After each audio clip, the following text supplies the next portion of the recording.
On Christmas Eve, many years ago, I lay quietly in my bed. I did not rustle the sheets. I breathed slowly and silently. I was listening for a sound a friend had told me I'd never hear. The ringing bells of Santa's sleigh. "There is no Santa," my friend had insisted, but I knew he was wrong. Late that night, I did hear sounds, though not of ringing bells. From outside came the sounds of hissing steam and squeaking metal. I looked through my window and saw a train standing perfectly still in front of my house. It was wrapped in an apron of steam. Snowflakes fell lightly around it. A conductor stood at the open door of one of the cars. He took a large pocket watch from his vest, then looked up at my window. I put on my slippers and robe, tiptoed downstairs, and out the door. "All aboard!" the conductor cried out. I ran up to him. "Well," he said, "are you coming?" "Where?" I asked. "Why, to the North Pole, of course," was his answer. "This is the Polar Express." I took his outstretched hand, and he pulled me aboard. The train was filled with other children, all in their pajamas and nightgowns. We sang Christmas carols and ate candies with nougat centers as white as snow.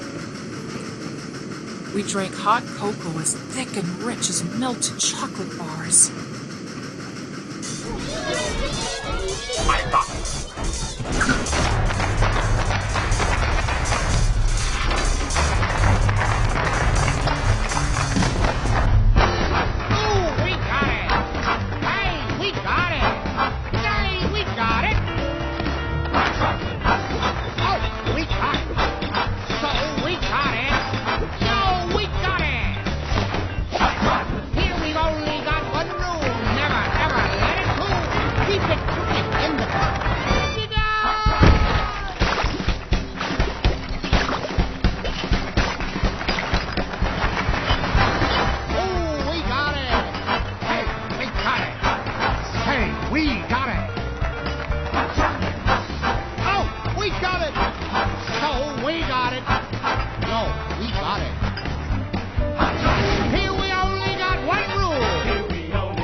Outside, the lights of towns and villages flickered in the distance as the Polar Express raced northward. Soon there were no more lights to be seen. We traveled through cold, dark forests, where lean wolves roamed and white-tailed rabbits hid from our train as it thundered through the quiet wilderness.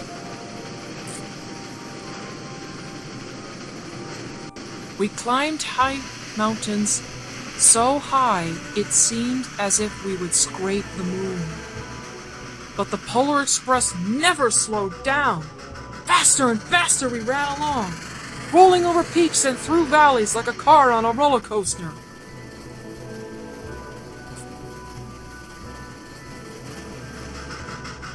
The mountains turned to hills. The hills turned to snow-covered plains.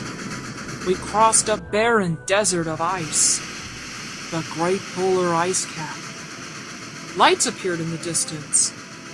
They looked like the lights of a strange ocean liner sailing on a frozen sea. "There," said the conductor, "is the North Pole."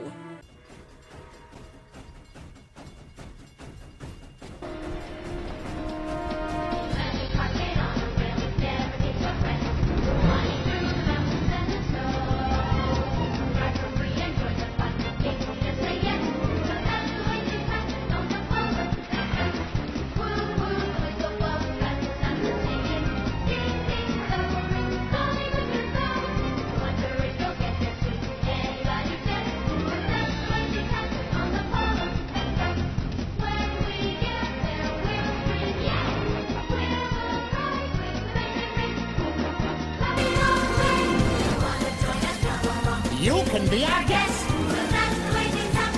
Roller coaster, the Polar Express. Next stop, 11344 Edbrook Avenue. Next stop, 11344 Edbrook Avenue. That is not a toy, young man. Young man, that is not a toy. Take your seats, please. Take your seats.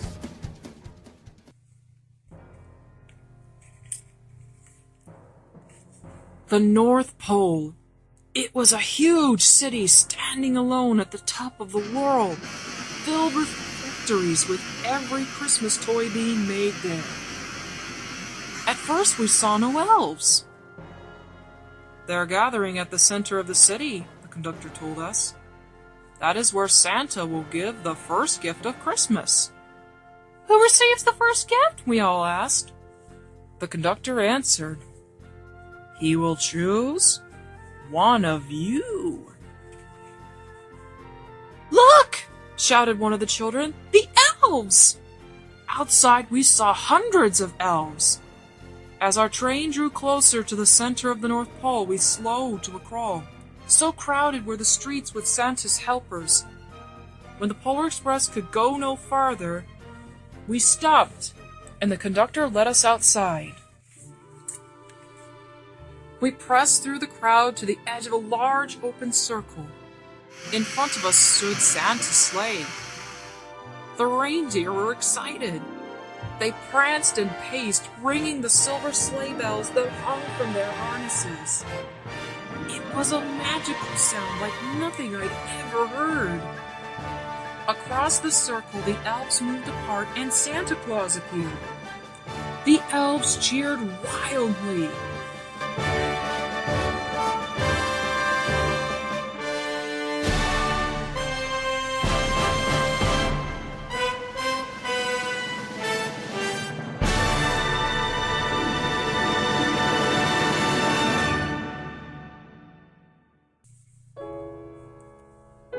He marched over to us and, pointing to me, said, "Let's have this fellow here."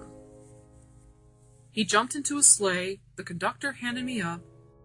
I Santa's knee, and he asked, "Now, what would you like for Christmas?"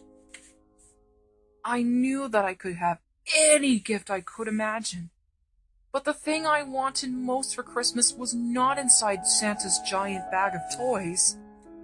What I wanted more than anything was one silver bell from Santa's sleigh. When I asked, Santa smiled. He gave me a hug and told an elf to cut a bell from one of the harnesses of the reindeer. The elf tossed it up to Santa. He stood holding the bell high above him and called out, "The first gift of Christmas!" A clock struck midnight as the elves roared their approval. Santa handed the bell to me, and I put it in my robe's pocket. The conductor helped me down from the sleigh. Santa shouted out the reindeers' names and cracked his whip. His team charged forward and climbed into the air. Santa circled once above us, then disappeared into the dark, cold polar sky. As soon as we were back inside the Polar Express, the other children asked to see the bell. I reached into my pocket, but the only thing I felt was a hole. I had lost the silver bell from Santa Claus's sleigh. "Let's hurry outside and look for it," one of the children said. But the train gave a sudden lurch and started moving. We were on our way home. It broke my heart to lose the bell. When the train reached my house, I sadly left the other children. I stood at my doorway and waved goodbye. The conductor said something from the moving train, but I couldn't hear him. "What?" I yelled out. He cupped his hands around his mouth. "Merry Christmas!" he shouted. The Polar Express let out a loud blast from its whistle and sped away. On Christmas morning, my little sister Sarah and I opened our presents. When it looked as if everything had been unwrapped, Sarah found one last small box behind the tree. It had my name on it. Inside was the silver bell. There was a note. Found this on the seat of my sleigh. Fix that hole in your pocket. Signed, Mr. C. I shook the bell. It made the most beautiful sound my sister and I had ever heard. But my mother said, "Oh, that's too bad." "Yes," said my father, "it's broken." When I'd shaken the bell, my parents had not heard a sound. At one time, most of my friends could hear the bell, but as years passed, it fell silent for all of them. Even Sarah found one Christmas that she could no longer hear its sweet sound. Though I've grown old, the bell still rings for me as it does for all who truly believe.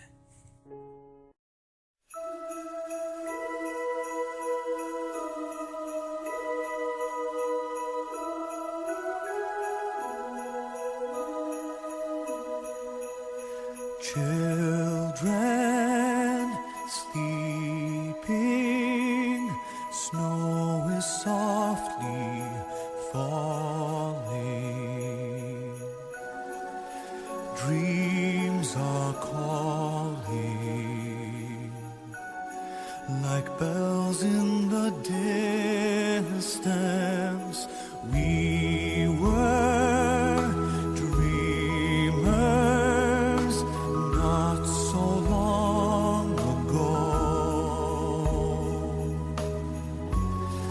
but one by one we all had to grow up. When it seems the magic slipped away, we find it all again on Christmas Day. Believe in what your heart is saying, hear the melody that's playing. There's no time to waste, there's so much to celebrate. Believe in what you feel inside and give your dreams the wings to fly.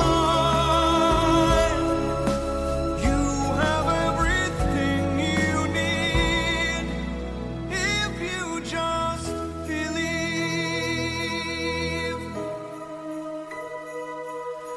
Trains move quickly to their journey's end.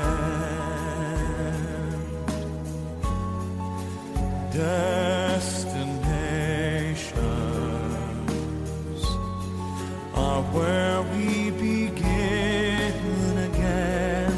Ships go sailing far across the sea,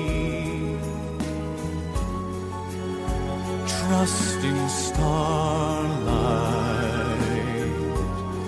to get where they need to be.